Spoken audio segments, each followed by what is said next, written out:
नमस्कार, आप देख रहे हैं लोकसमत न्यूज। आपके साथ मैं हूं अजय स्वामी। न्यूज बुलेटिन में चर्चा करेंगे बीकानेर संभाग की दिन भर की प्रमुख खबरों के बारे में।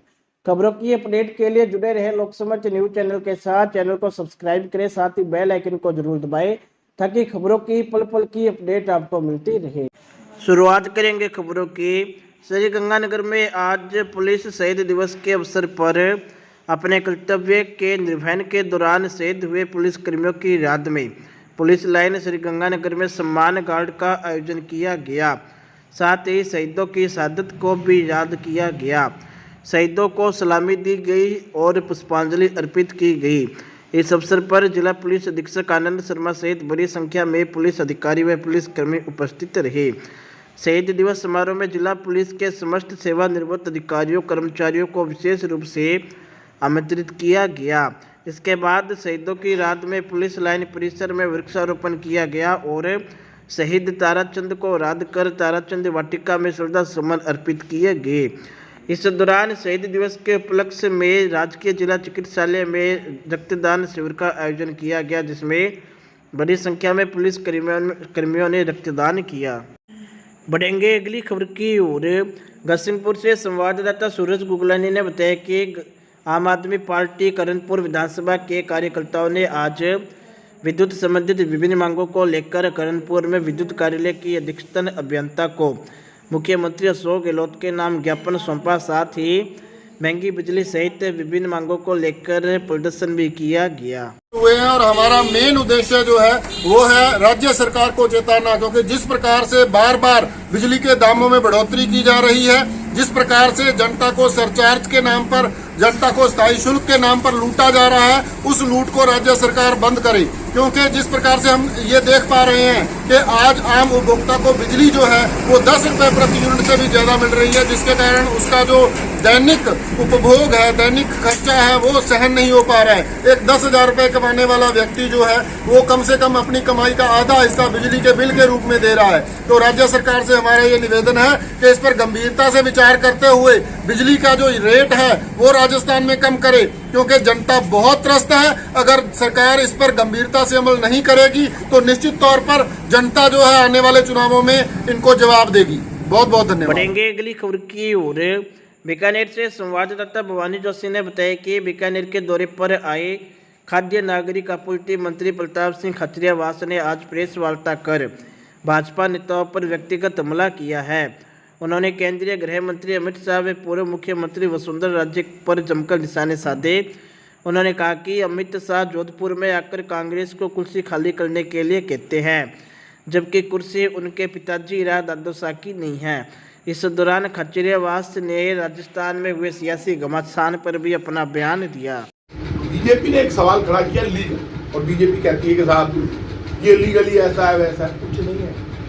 भारतीय जनता पार्टी के पास बोलने के लिए कुछ है ही नहीं। अपनी एक्सपीरियंस, अपनी मौजूदगी कैसे दर्शाएं, यही काम बाकी रह गया। मुझे एक मिनट मैं बोल दूं, उसके बाद आप बोलिए। बिल्कुल आप बोल रहे हैं, रोज को काम है, हमारे पत्रकारों बात कर पाते। तो मैं ये कह रहा हूँ कि जब सवाल चल रहे थे तो आप मुझे बताओ, बीजेपी जब गई के साथ ये इस्तीफे मंजूर कर लिए जाए इनके, और इनको तो रहने का हक नहीं है, तो बीजेपी से सर्टिफिकेट नहीं चाहिए। सर्टिफिकेट जनता ने दिया 5 साल का, 5 साल सरकार पूरे करेगी, और बीजेपी वालों के सीने पर चढ़कर 1.25 साल सरकार और चलाएंगे, और 1.25 साल बाद इनको हराकर फिर जीत कराएंगे। और ये सुन लेना, बीजेपी जो डायलॉगबाजी कर रही है, बीजेपी कुछ भी कर ले, बीजेपी के पास कुछ नहीं है जबानी जमा खर्च के अलावा। इनके घर में इनकी बुआजी घूम रही है, मंदिर घूम रही है, वो हमारा इलाज करने के लिए नहीं, इनका इलाज करने के लिए घूम रही है। अंदर खाते वो इनका इलाज, वो प्रार्थना करे तो इनका इलाज करने के लिए कर रही है ना, कि ये मेरे से भी बड़े हो गए। तो ये जो हालात क्रिएट हुए, हमने जो किया वो तो सबके सामने है। वो तो अंदर, अच्छा फिर वो सीपी जोशी जी क्या जाके कहते हैं कि आप इनके इस्तीफे मंजूर करें। ये तो बात आप कहना चाहते हो। अब हमारे इस्तीफे मंजूर होंगे नहीं होंगे ये हम जाने, सीपी जोशी जी जाने, कांग्रेस जाने। फिर भी यदि वो चाहते हैं मंजूर कराना, गवर्नर साहब के पास जाए, कोर्ट में जाए, कोई उनके पास लीगली कुछ है तो करें। वो कहते हैं कि आप मंजूर कर लो। वहाँ अमित शाह जी जाते हैं जोधपुर में, आपने देखा होगा, हमारे कुर्सी खाली कर दो। तेरे दादू सन दी है कुर्सी, कौन है आप, कौन है कुर्सी मांगने वाले? ऐसे मांगने से कुर्सियां मिलती है क्या? चुनाव के बाद कुर्सी। कांग्रेस की सरकार के काम, बीजेपी की सरकार के काम। और क्लियर है मैंडेट। केंद्र में सब कुछ, राजस्थान के 25 MP बीजेपी को दे दिए, 25 MP जीत कर गए। बीजेपी ने कहा हमको 25 MP दे दो, हमको हिंदुस्तान दे दो, केंद्र सरकार दे दो, ना तो पेट्रोल डीजल की मार होगी, सस्ता होगा पेट्रोल डीजल, अब और नहीं पेट्रोल डीजल की मार। अब की बार मोदी सरकार का नारा दिया, हमें हिंदुस्तान दो, एक मौका और दो, एक मौका और दिया। अच्छे दिन लेकर आएंगे, 15 लाख देंगे, नोटबंदी कर दी, 50 दिन दे दो, देश बदल देंगे। उसके बाद फिर वादा किया हर साल 2 करोड़ लोगों को रोजगार देंगे। एक भी वादा केंद्र सरकार ने पूरा नहीं किया। बढ़ेंगे अगली खबर की ओर। आज श्री गंगानगर में दी गंगानगर ट्रेडर्स एसोसिएशन की आम सभा हुई। आम सभा हंगामेदार रही और इसी दौरान ही एसोसिएशन के विभिन्न पदों पर होने वाले चुनावों की घोषणा कर दी गई। आपको बता दें कि दी गंगानगर ट्रेडर्स एसोसिएशन के द्वारा 30 अक्टूबर को चुनाव करवाए जाएंगे और आज इसी को लेकर एसोसिएशन की आम सभा शुरू हुई, जिसमें सचिव विनय जिंदल ने संचालन किया और वर्तमान कार्यकारिणी के द्वारा किए गए कार्यों के बारे में व्यापारियों को जानकारी दी गई। इस दौरान आम सभा में हंगामा हो गया और हंगामे के बीच चुनाव अधिकारियों के द्वारा 30 अक्टूबर को गंगानगर ट्रेडर्स एसोसिएशन के चुनावों की घोषणा कर दी गई। चुनावों के बाद अब घोषणा होने के बाद अब चुनावों का बिगुल बज चुका है और संभावित उम्मीदवार अपनी उम्मीदवारी जताएंगे और 30 अक्टूबर को दी गंगानगर ट्रेडर्स एसोसिएशन का चुनाव होगा और इसी दिन ही परिणाम घोषित होगा। बढ़ेंगे अगली खबर की ओर। श्री गंगानगर में आज आम आदमी पार्टी के जिला कोऑर्डिनेटर शंकर मेघवाल के नेतृत्व में पार्टी कार्यकर्ताओं ने जिला कलेक्ट्रेट पर प्रदर्शन कर मुख्यमंत्री के नाम ज्ञापन भेजा। साथ ही 2 लाख शिक्षकों की भर्ती करने की मांग की गई। इसके अलावा राज्य सरकार द्वारा रीट भर्ती परीक्षा में पदों की कटौती के खिलाफ पार्टी कार्यकर्ताओं ने रोष जताया। सर, आज जिस तरह से रीट के एग्ज़ाम में जो बच्चे बैठे थे, पिछला जो 21 वाला एग्ज़ाम हुआ था, इसमें सरकार ने वायदा किया था कि लेवल 1 और लेवल 2 के लिए 32,000 पोस्टें देने का वायदा किया था सरकार ने। लेकिन वो गलती से मान लो या सरकार की अनदेखी से मान लो, उनकी लापरवाही से मान लो, प्रशासन की लापरवाही कह सकते हैं उसको, जिसकी वजह से लेवल 2 का एग्ज़ाम जो है वो कैंसिल हो गया था।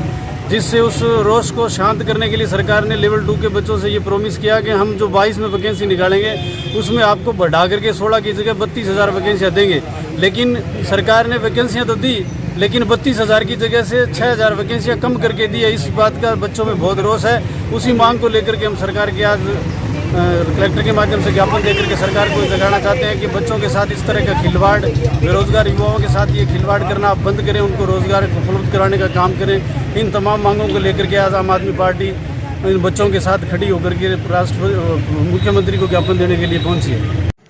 बढ़ेंगे अगली खबर की ओर। श्री गंगानगर में दीपावली पर्व पर कानून व्यवस्था को मद्देनजर रखते हुए आज पुलिस के द्वारा शहर के मुख्य मार्गों से फ्लैग मार्च निकाला गया। पुलिस ने सिटी कंट्रोल रूम, गोल बाजार, बीरबल चौक, सुखाड़िया सर्किल, मीरा चौक, चहल चौक, सुखाड़िया सर्किल से पूर्व विधायक रमेश राधेश्याम कोठी रोड से होते हुए एच ब्लॉक डिग्गी सहित अन्य मार्गों पर अतिरिक्त पुलिस अधीक्षक सतनाम सिंह के सुपरविजन में फ्लैग मार्च निकाला गया। फ्लैग मार्च में शहर के सभी थानों की पुलिस मौजूद रही। इस दौरान पुलिस ने आमजन से रातारात नियमों की पालना की भी अपील की।